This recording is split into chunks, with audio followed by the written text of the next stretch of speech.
jagalah kesihatan kamu. Sebab kamu nak kerja lama kerana kamu ada tanggungjawab untuk menjaga diri dan isteri. Bila tua kita dah memilih bekerja, saya habiskan semua.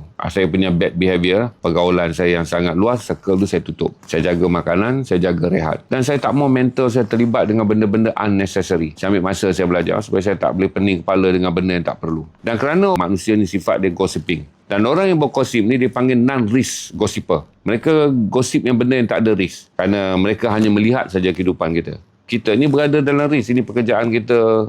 Ini adalah tempat kita menjadikan satu ruang profesional kita. Menjadikan nak elak unnecessary problem tak mudah. Dia kena close the circle dulu. Sebab masalah yang tak munasabah ni selalu datang daripada kita mendedahkan diri kepada circle. Macam saya bagi tahu tuan-tuan. Kalau kita masuk dalam majlis gosip, kita meraihkan gosip. Maka gosip akan raihkan kita. Dia datang banyaklah pada kita. Sebab Zainal suka mendengar gosip. Jadi orang pun datang jumpa. Kemudian Zainal ni meraihkan gosip. Orang bawa banyak gosip pada kita. Jadi kita tutup pintu gosip. Kerana gosip adalah unnecessary. Kita pun tak terlibat antara A dan B apa masalah dia, kita tak tahu kepala ekor. Sebab kepala ekor kita adalah kerja kita. Nak tutup semua pintu ni tak mudah. Kerana ini adalah dipanggil behavior dalam circle bersosial. Tuan-tuan pergi masjid pun kan, tuan-tuan tak boleh lari.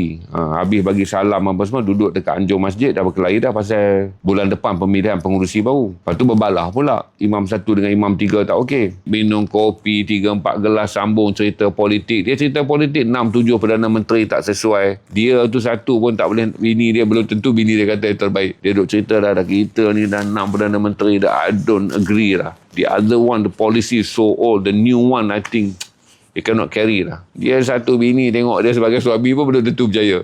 Jadi orang kita menganggap kata network, kita kena bersosial, nanti kita mati kubur kita siapa nak jaga. Tak mungkinlah kubur kita dijaga oleh tukang gosip. Tak mungkinlah kalau kita mati nanti kan tidak bersama dengan tukang gosip, jenazah kita tak ada orang angkat. Tak mungkinlah pergi bergaul dalam perkara-perkara yang di dalamnya lebih banyak dosa, lebih banyak perkara negatif. Allah akan hukum kita dengan mati, jenazah kita tak ada orang urus. Saya tetaplah kot. Rumit kita nak ubah, meninggalkan apa yang dipanggil sebagai mitos bergaul. Banyak orang tak boleh bandingkan sebab dia berada dalam mitos tu. Dia suka mengata, dia suka komen, dia suka masuk campur, dia suka ambil tahu hal orang. Sebenarnya yang menjadi masalah kita. Sebab tu saya selalu bagi tahu dekat tuan-tuan apa yang berada dalam kawalan kita.